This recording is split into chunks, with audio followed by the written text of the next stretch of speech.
We have some returning guys that have been with us since we've been here, so that's helpful. We have 4 guys back that have been with us, the whole time we've been here, so they have a little bit better understanding of what it is we do and how we do things. We have 3 sophomores back, which is very helpful for us, and then we had some talented new guys. So, we have more size, we have more depth. Now it's trying to figure out how to put that all together. Hey, Jeff, with all that's gone on this year, what's the significance of this day and getting started for you guys? Well, it continues to give us hope. These young people have gone through are going through a very difficult time. A time that's unlike any other in the history of college athletics. And it's challenging, if you look at the current environment of everything that's going on with how they're taking classes, just how they're moving around, all the different protocols that are just, it's not normal. It's very different, especially for a college kid.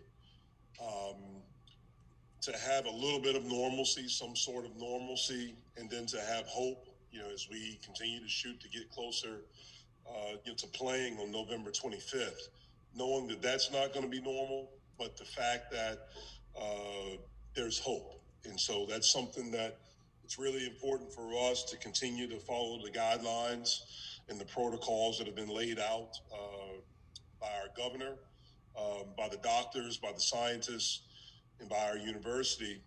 And hopefully we can continue to do that and, not have any delays or interruptions. Jeff, I'm sure it's unique. I'm sure you have a better understanding than us, but how is it to have a first day of practice without a schedule out yet, and you don't really know how the season's going to look entirely? Yeah, it's different. I mean, everything is different. It's not normal, and so it's a challenge. Look, the thing we've tried to do since the beginning of this, and something I talked to our guys about in March as we went forward in April, and as we kept going forward, is just to try to control what we can control. And right now, that's our effort, that's our discipline, that's doing the things off the court, following the guidelines, the protocols that have been laid out before us. And then when we show up here, to have energy, to have enthusiasm, to listen, and to try to get better each day. And those things eventually will fall in place. But it is very, very different. For a coach and a player, you're creatures of habit. And all the things that we've normally done and how we've done them are thrown out of whack. And that can make you a little wacky. and so we're trying to just concentrate on the things that we can control and do that.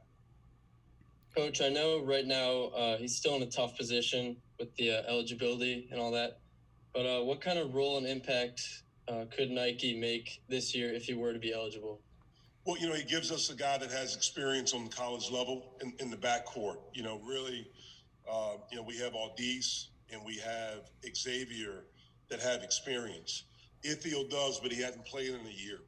And so Nike would be a guy that gives us experience. He scored over 1,500 points. He's a really good athlete. And he just gives us another guy that could help create offense for us. Jeff, you talked about your guys and their sort of habits and that kind of thing disrupted, but your freshman class doesn't have any habits. Does that make it even harder for them to adjust to the college level, or does maybe everybody else being out of sorts maybe make it more of an even playing field for those guys? Yeah, we've tried to develop them. They don't have them, but we've been here since June 28th. We've had a chance to work with our guys since July 20th. And so what we've tried to do during that time, although it was brief, we've really tried to create habits, to create good habits, to try to break some habits, trying to teach them how hard they have to work, how they have to show up every day, all the things that we're trying to do. And so, again, I don't know how it is everywhere else. Certainly everyone's starting the same time. July 20th was the date that was pushed back. probably about a month from when you'd normally start. For us, we would have had our guys here at the end of sometime around June when we would have been able to start right away. And so, again, we're just trying to control what we can control. We're trying to help those guys get better. They're lucky in that they have 4 guys that have been here with us for 2 years that can help them along the way, and also Justin can help. Coach, it seems like, at least on social media, this team is pretty tight already, for everything they've been through. Is that a result of the virus or the social injustice issue this summer, or what? Why does this team seem to be tight already this early?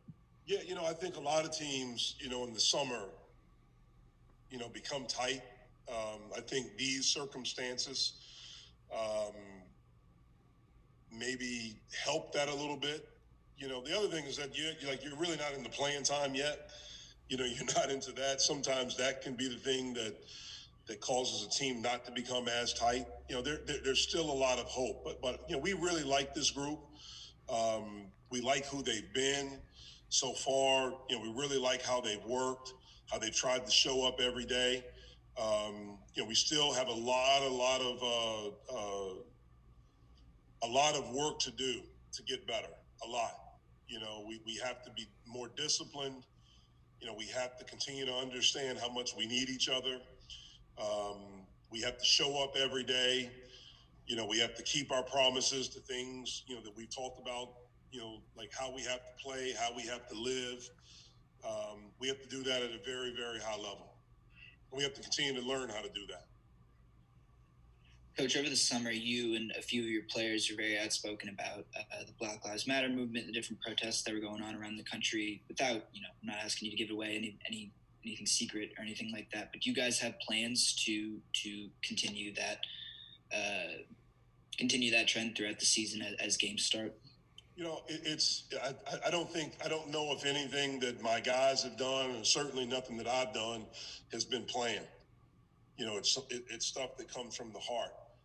Unfortunately for me, as a black head coach, I had to have these conversations with my guys even before George Floyd.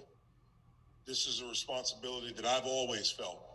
Once I became an adult, and certainly once I got into coaching, to educate our young people on certain rights, certain responsibilities that you have as a student athlete, and then the things that you're going to go through and experience as a black man in this country. And so, the thing that we talked to our guys about is to be true to who you are. If you feel something and you feel strongly and passionately about it and you want to express yourself, do it. And we'll be with you. We'll help. We've had a lot of conversations. We continue to have conversations with the young people that, really feel it and that really are impacted by it. Some aren't, which is fine. I've never tried to force anything on anyone, just like I don't want anybody trying to force anything on me. Jeff, I'm curious, and I'm sorry my background here is so dark. I'm not calling from some lair or something, but you mentioned the way that players have to live. I mean, Narduzzi, when we talk to him, he says, look, my kids have to be out in the world, but if you have 85 guys at your disposal, you have a little more wiggle room roster-wise if you have a couple of guys, test positive. I mean, what are some of the rules you've kind of given your kids in terms of trying to make sure that they're safe and protected in this environment? Just to follow the protocols that our university and athletic department have come up with. Certainly I understand that they're college students, and this experience is very different, very unique than any college person has gone through. But if we want to have a season, then we have to do it. That's part of discipline. And, part of discipline is doing what you're supposed to do the first time, all the time, doing it right, and to do it when no one's watching. And, it probably is a little bit easier with 100 people on your team, with 85 scholarships. For us, if we have a mix-up or a misstep, that affects everyone. And that could affect games, that could affect part of our season. And so we really have to be mindful. And that's what I mean about being a part of something bigger than you, thinking about, our team instead of your individual stuff. It's a challenge. I mean, it's a challenge, but if we want to have a chance to play and to have a season and to play games and to, do those things, and look, it's all sacrifices and things that you have to do, but to become a really good player, to become a really good team, you have to have that discipline. You have to have it.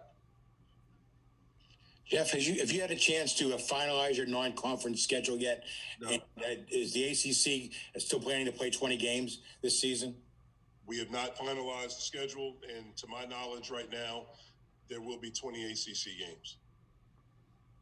Jeff, listening to some of your podcast appearances in the offseason, you cited improving three-point shooting. I mean, what goes into that? Does that, fall on the returning guys? Are there some new guys that can add to that? I mean, what have you seen? I know it's just the first day. Yeah, it's improving shooting, period. It's no mistake. Last year was one of the worst shooting teams that this program has ever had. And so it's not just three-point shooting. It's improving our shooting. Part of it is making sure we get really good shots, the execution, of what it is we're trying to run, understanding the importance of screening, of cutting, of movement, and doing those things with the purpose of being shot ready, and then being confident shooting the basketball. Certainly I think we have some guys, with Ithiel being able to play, who's, has a reputation of a shooter and has really shot the ball well in our preseason stuff. I thought our D's improved last year. Justin has to be more consistent. He showed that he can do it, but doing it on a consistent basis. The same thing with Xavier. Will Jeffers is a guy that's shown that he can shoot the basketball. And so, but we have to do that in game situations. But again, it's not just threes, making sure, hopefully, we can get an inside presence this year where we can maybe get some easy baskets inside. We can draw some fouls. And so it's just improving shooting. We want to get a higher percentage shot, and hopefully we're able to knock down shots. What do you think of the bubble concept, and are you considering it for your team? We aren't considering it just because our league isn't considering it. We're not going to go off and do anything, without the input and the cooperation of our league. Again, I'm not an expert. I'm not a scientist. I'm not a doctor.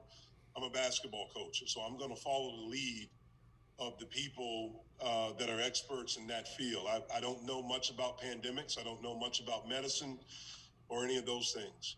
And so we're going to follow the lead of what the people tell us to do. As of right now, I don't know of any bubbles within the ACC. That's something that our league has not talked about. It's a concept as coaches that we have talked about that we think could be beneficial for us, but it's not something that as of right now, that it looks like will happen. Jeff, not only did you add some size down low, but you added some size on the wings as well. How much versatility does that give you in terms of the lineups that you can put out there, especially defensively? And have you started to think about, get excited about those different things you can do that maybe you haven't been able to do the last 2 years?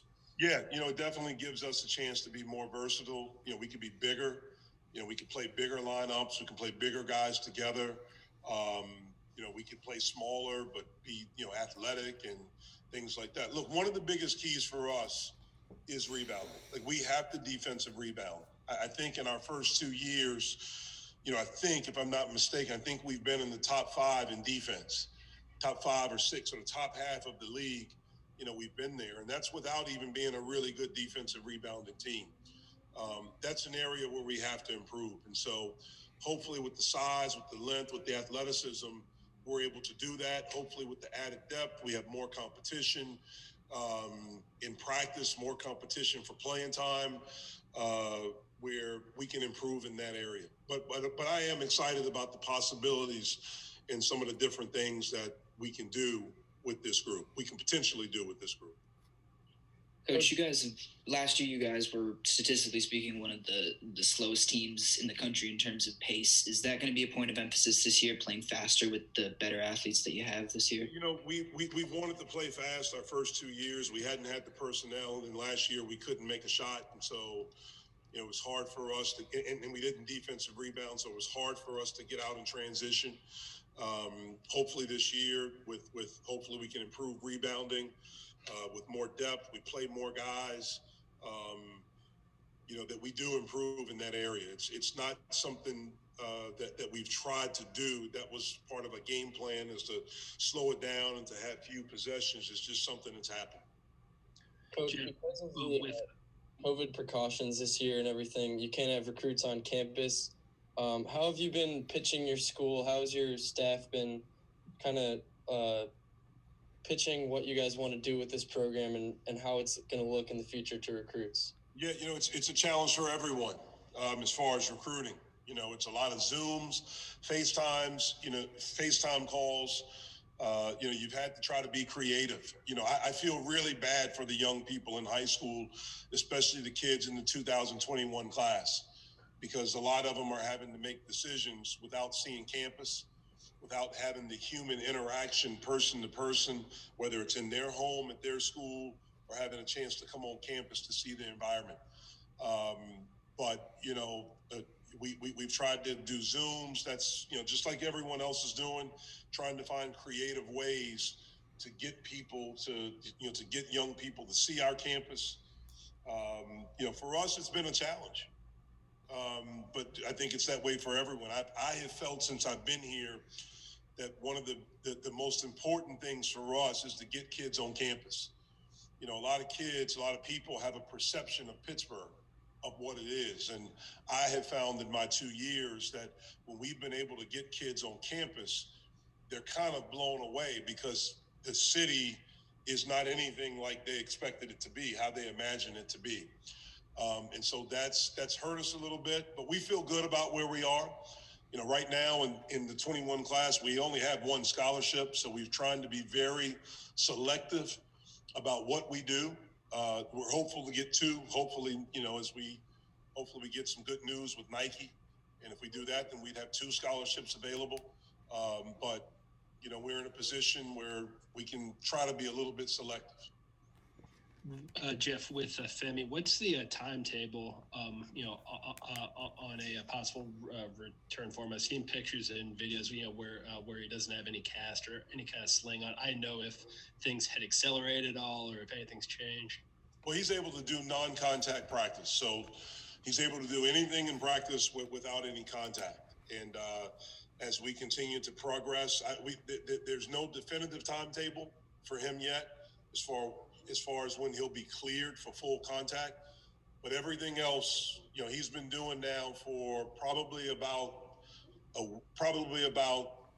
what's today, Wednesday? So probably about a week. Tomorrow will be a week where he's been doing things without contact.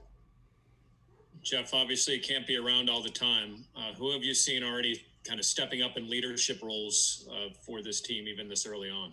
Well, it's really, the returning guys, more so Xavier and Aldis, Justin, Iffield. Those guys have tried to do a good job with that.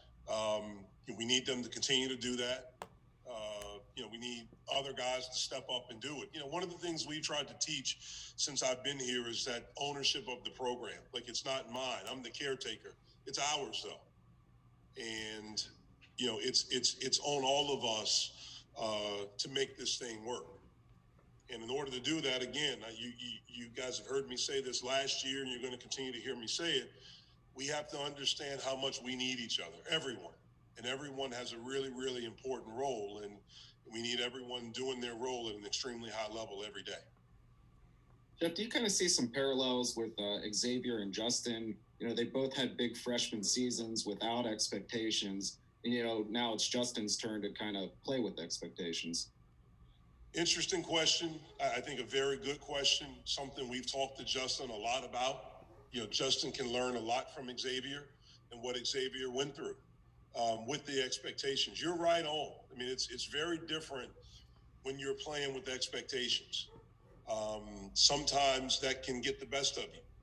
You know, sometimes you're getting patted on the back and everyone's telling you how good you are, and that can make you a little bit soft. That can make you feel yourself a little bit, and you don't work as hard. You don't do things as hard as you normally did. And so that is something that we've talked to Justin about. We're very mindful of it. We haven't seen anything like that yet, as far as that, you know, it's affecting him that way, but it is something that we have talked about. Jeff, there's been in football some very five spot for the last 2 years. You mentioned an emphasis on rebounding. Do you feel better about your big man spot and who's going to be playing the five spot, and that you have that size and length there now? Well, we have options. You know, we certainly have more options than we've had. I do feel good about where we are, but we still have a lot of work to do. I don't know who it's going to be yet as far as starting in that spot. But again, we have options, and so that creates competition. And, you know, we have 42 days before we're able to figure out, you know, before we have to put it out there of who gets that spot. Jeff, we've seen in football there's been a big disparity in what teams are doing as far as being allowed to have fans, some none at all, some totally full. Is in football there's a much greater separation between the players and the fans typically. Are you expecting there to be some kind of either NCAA-wide or ACC-wide policy about, you know, removing fans from courtside or a capacity limit or anything like that? Yeah, I don't know. Again, I'm following what they tell us to do. I'm, you know, one of the things about being a good teammate is being a good listener, being a good player or coach. And so in this thing, I'm not an expert. That's not my field. Just like I don't try to tell you guys how to write your articles. I don't know that stuff. What I try to do is concentrate on what I do. And so I'm going to listen to the scientists. I'm going to listen to the doctors, and whatever they say. I'm not going to listen to a politician, but I'm going to listen to the scientists, and I'm going to listen to the doctors, and I'm going to try to follow everything they tell us to do. Jeff, as a coach and as someone who's gotten to know him pretty well here over the past couple months, how have you sort of internalized everything going on with Nike's fight? I guess for immediate eligibility here, and what have you kind of made of everything going on? Yeah, you know, it's interesting, and it's a really tough position to put, you know, universities, to put athletic departments, programs, coaches, athletic directors in. You know, I've been on both sides of it. This is, I think, the first time I've been on this side of it. You know, since I've been here at Pitt, we've had guys transfer. And when I first got the job here, you know, we had some guys transfer before I coached them. With those guys, I didn't have anything to do with the transfer process because I never coached them. And so if a waiver came across where a school wanted, you know, immediate eligibility for that individual, I didn't deal with that because I didn't coach them. I don't know their situation. A lot of the times I didn't even know what was going on, a waiver that came across. But since that semester ended, like the first semester of my first year, I think at semester we had someone that left.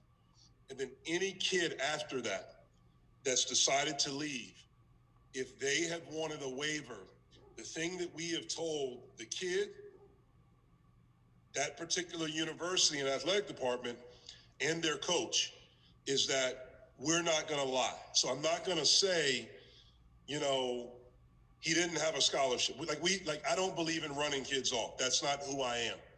So I'm not going to say that. You know, I had a coach ask, well, would you say that he wouldn't have played next year? He'd be the 12th or 13th guy. No, I'm not going to say that because he led us in minutes played. I'm not going to lie.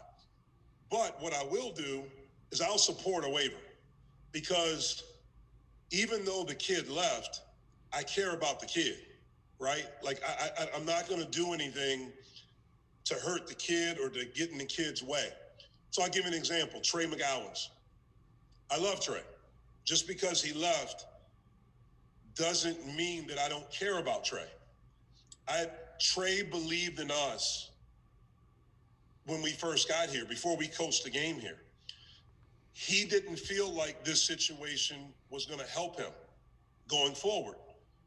I may not agree with that, but I respect him and I care about him. And so I don't remember the exact month, but one of my assistants got a text from Trey saying that he was going to apply for a waiver to be able to play right away.